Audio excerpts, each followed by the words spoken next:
Anda bersama Brother Fai di channel Malam Mistik, sebuah rancangan audio dan video cerita seram dan mistik.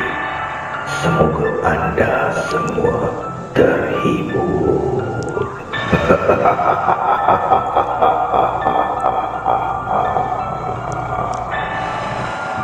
Para pendengar Malam Mistik, pada malam ini Brother Fai akan sambung lagi kisah yang dikongsikan oleh novelis Iskandar Zulfakar mengenai buaya juga, dan pada kali ini bertajuk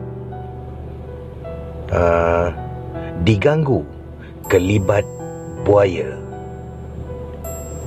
Sudah 2 malam berturut-turut saya kongsikan kisah pembaca berkaitan dengan buaya. Satu adalah berkaitan badi buaya, serta satu lagi tentang mimpi tentang buaya. Saya turut mendapat reaksi yang pelbagai daripada pembaca yang lain. Ramai yang berkongsi kisah mereka yang ada kaitan dengan buaya menerusi DM dan juga di ruang komen. Rupa-rupanya banyak juga pengalaman seram yang pembaca saya alami.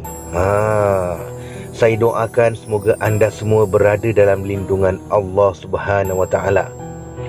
Okey, kali ini saya nak kongsikan kisah seorang pembaca yang baru saja kongsikan kisahnya menerusi DM Messenger saya. Kisah beliau hampir sama dengan kisah badi buaya yang saya siarkan sebelum ni. Cuma kes beliau ni lebih menyeramkan dan lebih ekstrim. Kisahnya begini. Pembaca saya ni saya namakan sebagai Rahim. Bukan nama sebenar ya. Pada satu hari, Rahim ikut kumpulan memancingnya. Mereka ingin mencuba nasib di sebatang sungai.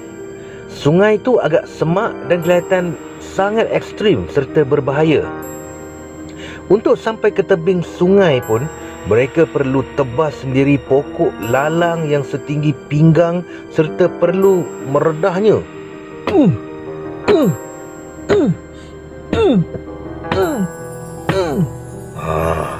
Dia tebang lalang ya. Masing-masing tak kisah, disebabkan gian memancing punya pasal lah. Mereka pun redahlah semak samun tu. Namun waktu meredah semak samun pun, Rahim sudah mula rasa tak sedap hati. Jantungnya berdegup kencang. Dia juga sering merasakan seperti ada sesuatu yang selalu mengikutinya serta memerhatikan mereka. Namun Rahim buat tak tahu sajalah. Dia malas nak fikir banyak-banyak. Maklumlah kawasan hutan memanglah macam tu. Bukan itu saja, Rahim turut berasa sangat gatal pada bahagian kedua-dua pergelangan kakinya. Pelik juga. Padahal dia pakai kasut tertutup, iaitu kasut tauke yang sampai paras lutut tu. Sama juga seperti tadi, Rahim tetap positif. Dia menganggap itu cuma angkara pacat saja, walaupun agak tak logik. Takkanlah pacat punya banyak sampai gigit kedua-dua belah kaki dia.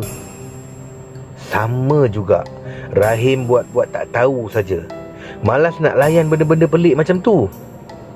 Mereka pun akhirnya sampai ke tebing sungai dan masing-masing melayan gian memancing mereka tu.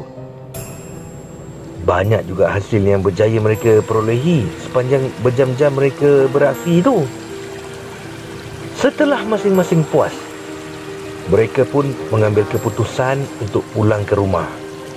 Tak ada apa-apa yang pelik berlaku sepanjang mereka berada di kawasan sungai itu. Namun, segalanya bermula sebaik Rahim pulang ke rumah. Rahim sampai ke rumah pun dah dekat senja. Malam tu, dia masuk tidur awal kerana keletihan. Tidur Rahim yang nyenyak dikejutkan dengan suara jeritan anak perempuannya yang baru berusia 10 tahun.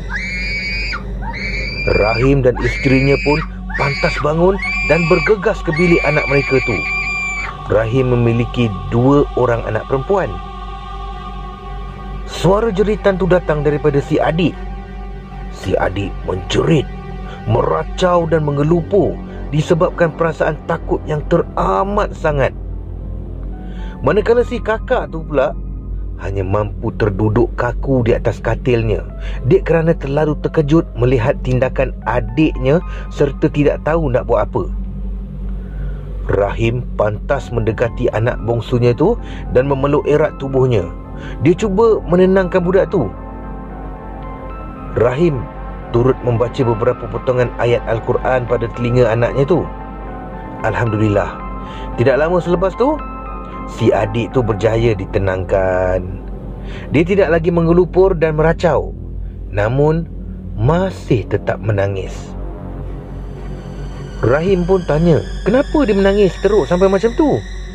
Si adik jawab, dia terlalu takut kerana ternampak ada seekor buaya sedang menghampirinya dan ingin memakannya.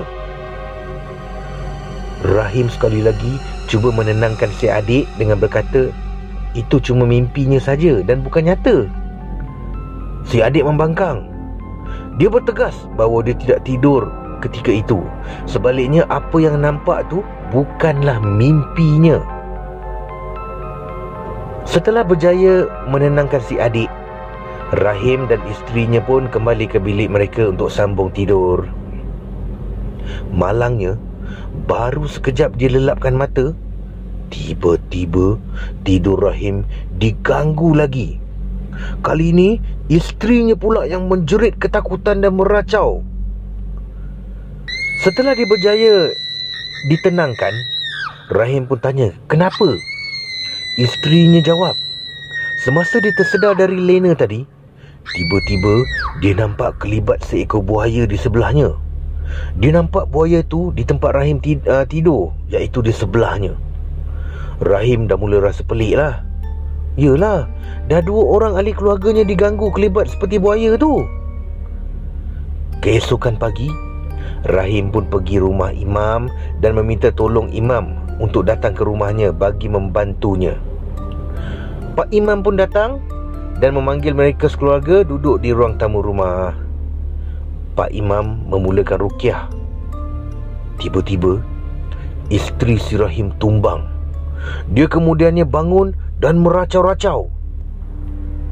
Pak imam cuba untuk membuat makhluk yang berada di dalam tubuh isteri Rahim tu untuk bersuara serta menceritakan mengapa dia mengganggu keluarga Rahim. Rupa-rupanya makhluk tu adalah yang berupa jenis buaya.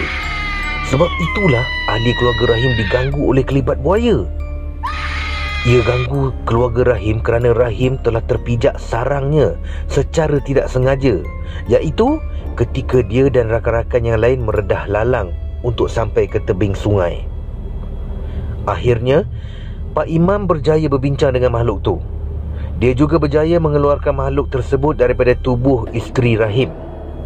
Makhluk tu juga berjanji tidak akan mengganggu keluarga Rahim lagi.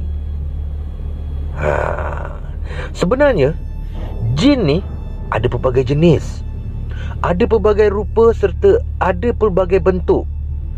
Populasi jin di dunia juga adalah jauh lebih banyak berbanding populasi manusia. Jadi tidak hairanlah kalau ada jin yang menyerupai haiwan. Yelah, manusia pun jin boleh menyerupai, apatah lagi haiwan, kan? Jin juga tinggal di pelbagai tempat, terutama sekali hutan. Oleh itu, adalah sangat penting untuk kita jaga tingkah laku dan mencari pasal ketika berada di kawasan hutan mahupun semak samun. Sekian daripada perkongsian novelis Iskandar Zulfakar. Terima kasih Brother Fai. Terima kasih kepada anda yang mendengar kisah ini. Peace. No.